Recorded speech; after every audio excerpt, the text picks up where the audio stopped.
Père très Dieu éternel et tout-puissant, toi qui fondes la dignité de la personne humaine et qui répartis toute grâce, toi la source de toute vie et de toute croissance, pour former le peuple sacerdotal, tu suscites en lui, par la force de l'Esprit Saint et selon les divers ordres, les ministres de Jésus, le Christ, ton Fils bien-aimé. Déjà dans la première alliance, des fonctions sacrées préparaient les ministres à venir. Tu avais mis à la tête du peuple Moïse et Aaron, chargés de le conduire et de le sanctifier. Tu avais aussi choisi des hommes de notre ordre et de notre sang, de notre rang, pour les seconder dans leurs tâches. C'est ainsi que pendant la marche au désert, tu as communiqué l'esprit donné à Moïse aux 70 hommes pleins de sagesse qui devaient l'aider à gouverner ton peuple. C'est ainsi que tu as étendu aux fils d'Aaron la consécration que leur père avait reçue pour que des prêtres selon la loi soient chargés d'offrir des sacrifices qui étaient l'ébauche des biens à venir.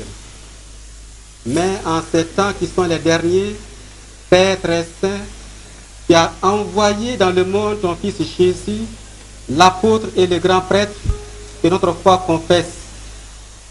Par l'Esprit Saint, il s'est offert lui-même à toi comme une victime sans tâche. Il a fait participer à sa mission ses apôtres consacrés dans la vérité et tu leur as donné des compagnons pour que l'œuvre du salut soit annoncée et accomplie dans le monde entier. Aujourd'hui encore, Seigneur, viens en aide à notre faiblesse. Accorde-nous les coopérateurs dont nous avons besoin pour exercer le sacerdoce apostolique. Nous t'en prions, Père Tout-Puissant, donne à tes serviteurs que voici d'entrer dans l'ordre des prêtres.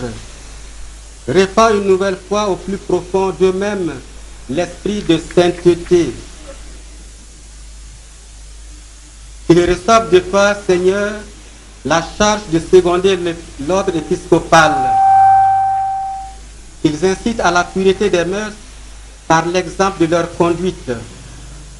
Qu'ils soient de vrais collaborateurs des évêques pour que le message de l'Évangile, par leur prédication avec la grâce de l'Esprit Saint, porte du fruit dans les cœurs et parvienne jusqu'aux extrémités de la terre. Qu'ils soient avec nous des fidèles intendants de tes mystères, pour que ton peuple soit régénéré par le bain de la nouvelle naissance et reprenne des forces à ton autel, pour que les pécheurs soient réconciliés et les malades relevés.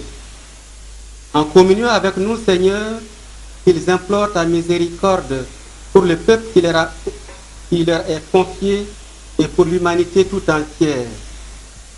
Alors toutes les nations rassemblées dans le Christ seront transformées en l'unique peuple qui t'appartient et qui trouvera son achèvement dans ton royaume. Par Jésus-Christ, ton Fils, notre Seigneur et notre Dieu, qui règne avec toi et le Saint-Esprit, maintenant et pour les siècles des siècles. Amen. L'évêque va d'abord les revêtir de vêtements liturgiques, l'étole et la chasuble que met le prêtre pour célébrer les sacrements, particulièrement l'Eucharistie. Ensuite, l'évêque a fait une onction de Saint-Crème dans les paumes des mains des nouveaux prêtres pour qu'ils sanctifient le peuple de Dieu et offrent à Dieu le sacrifice eucharistique.